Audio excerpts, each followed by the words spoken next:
Mere feet from where the Georgia Dome stood and the Falcons played for a quarter century. We're looking at the team's home since the 2017 season. Mercedes-Benz Stadium in Atlanta.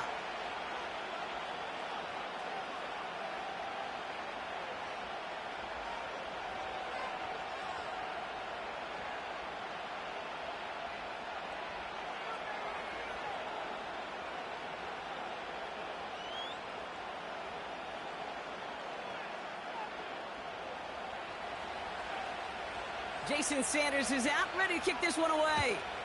And we're underway in Atlanta. Return coming from the 6. And a decent return ends as they bring him down inside the 30.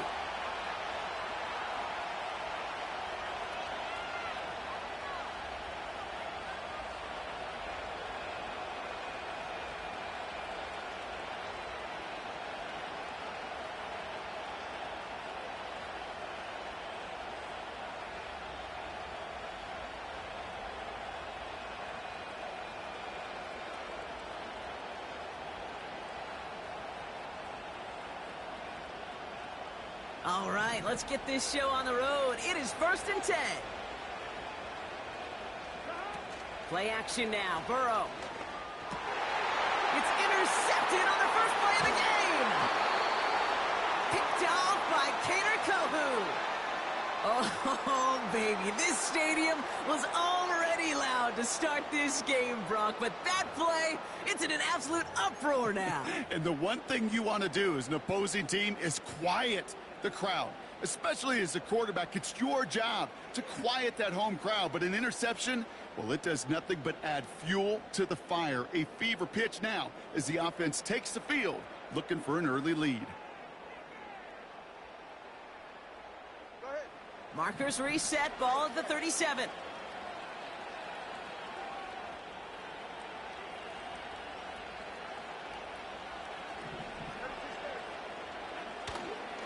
Opening carry for Devon Achane. We'll have him gain about a handful there. Jermaine Pratt with the play defensively.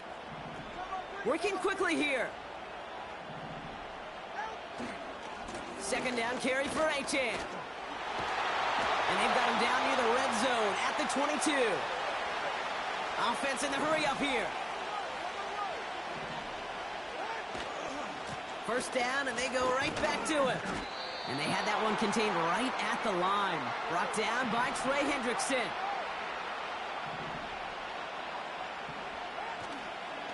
Achane again on second. And they bring him to a stop with this run. Gets him into the red zone down to the 15.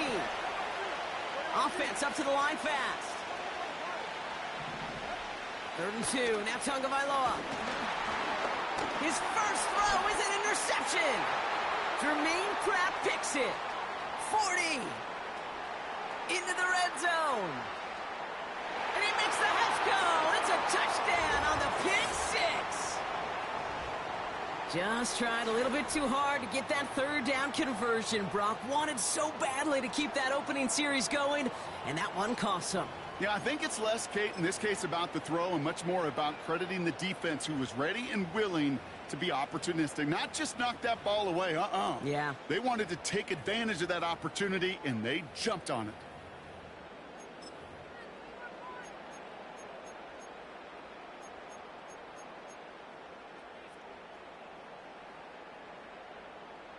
The Bengals lining up for a 2-point try. He's throwing for it. And that's brought in for 2, Brock. That's going to put him up 8-0. All right, partner. It's only 1 extra point on the scoreboard. But come on, if you're the team who just turned it over, how much worse is it seeing them add on 2 there instead of just the extra point? Oh, it stings. I don't think there's any question about it, because not only do you not execute offensively, your defense doesn't do it either. So you kind of just smack them both right in the face. And, yeah, that one hurts a little bit more. They'll get this drive started. 1st and 10. First give of the game here to Raheem Mostert. And he found some running room for a nice gain. Moving quickly, trying to get set again.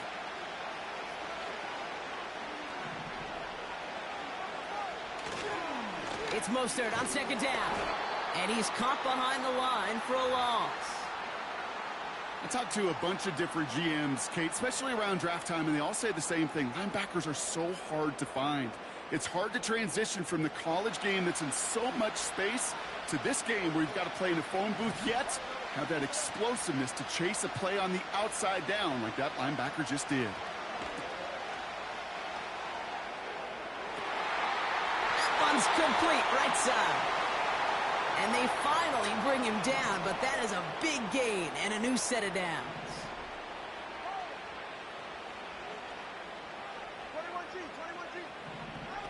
Tagovailoa on first down. He's trying another one deep. It's another first half mistake. He's intercepted again. DJ Turner comes up with it. And the Bengals get it back up close to their 40 as he's finally tracked down after that return. Well, no doubt there was some doom and gloom on the sideline following their interception, right? But a little bit of new life now as their defense picks him up, gets it right back for them. Hey, I am all for a nice little game of one-upmanship between these two defenses. You picked our guy off, fine. We'll answer right away. See how you follow that up. That throw finds Jamar Chase. And he gets him around 6 there.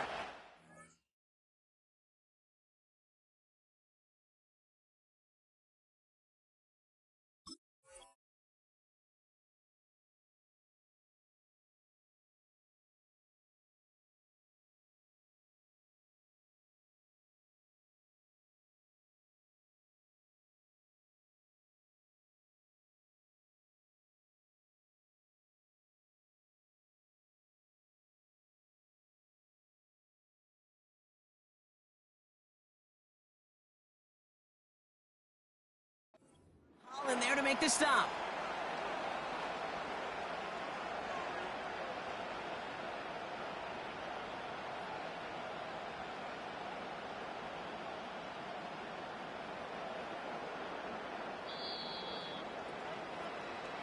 They will not get another play off. We're at the end of one.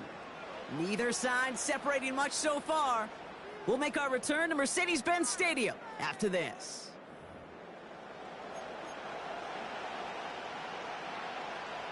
Time for our second quarter. It'll be Bengals football to begin. They have it, 2nd and 4.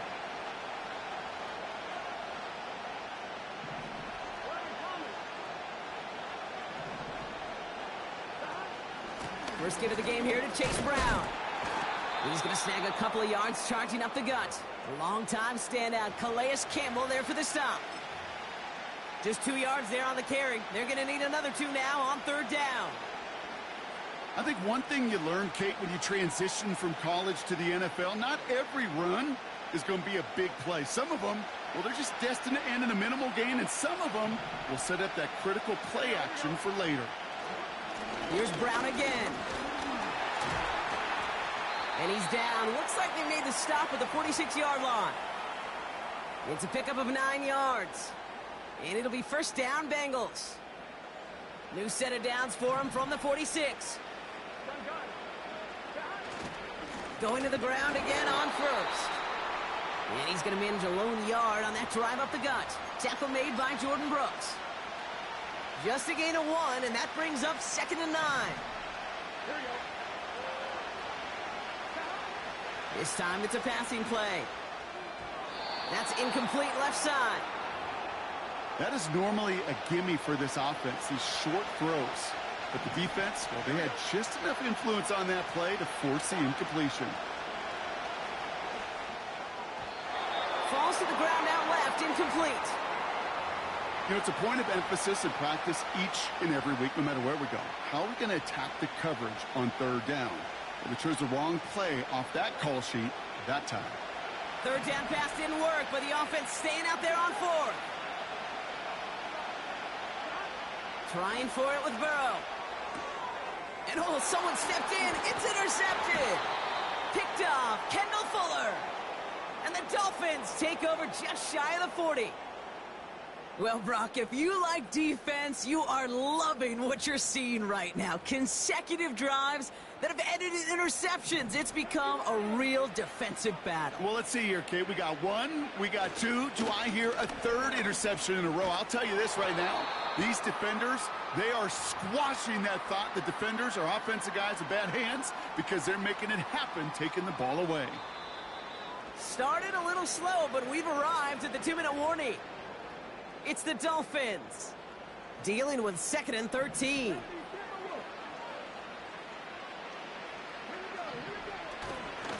They'll stick with A-Chain. Only 2 yards on the run, and they're left with 3rd and 11.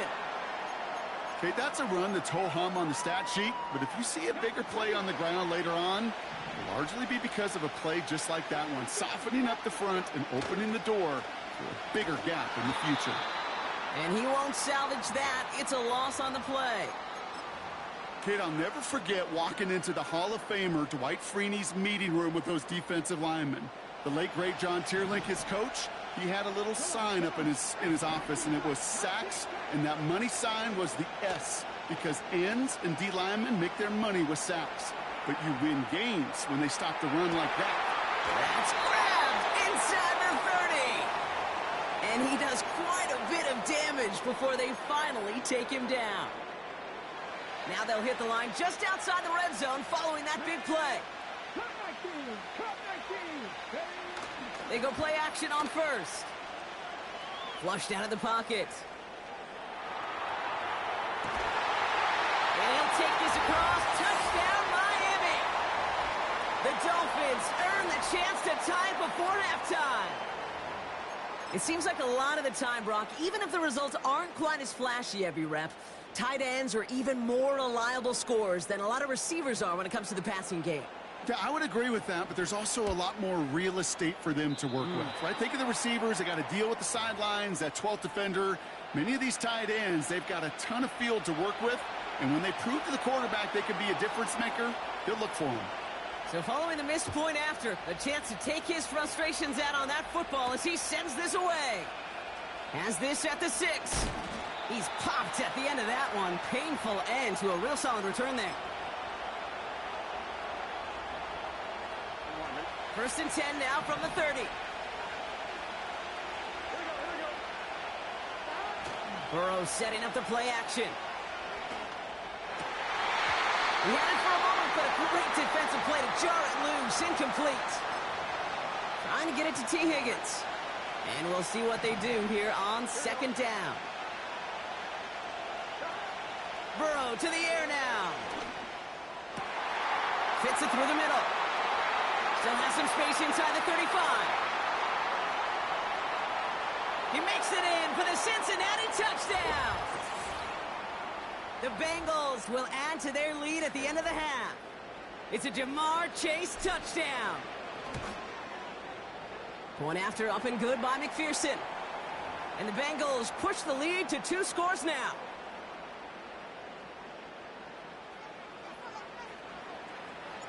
Here's McPherson on to handle the kickoff.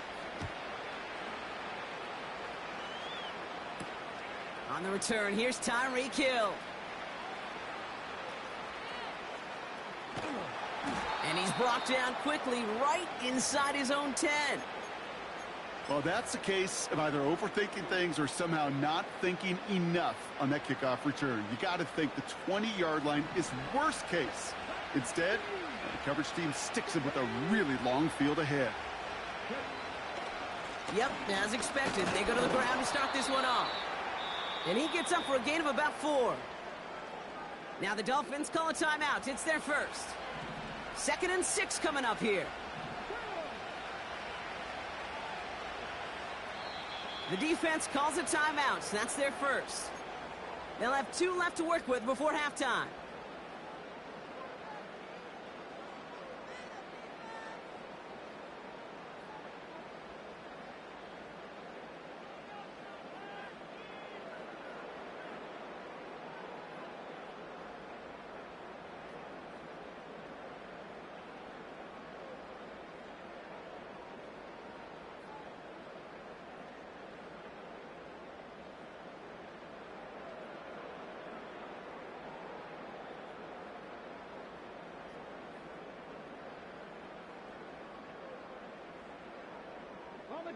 2nd and 6 coming up here.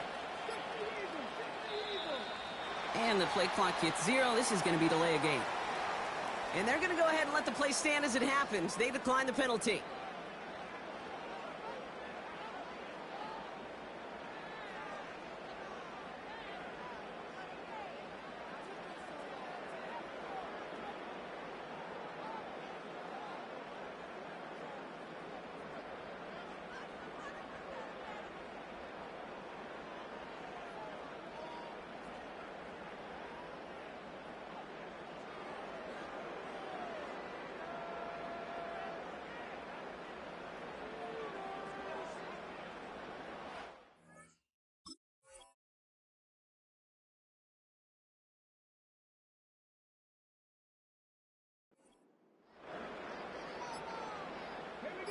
All right, here we go. 2nd down. They don't get this snapped in time. This is going to back them up. Can't get the play off in time, and I'm going to wager the call is going to come in much quicker, Brock, for this next snap.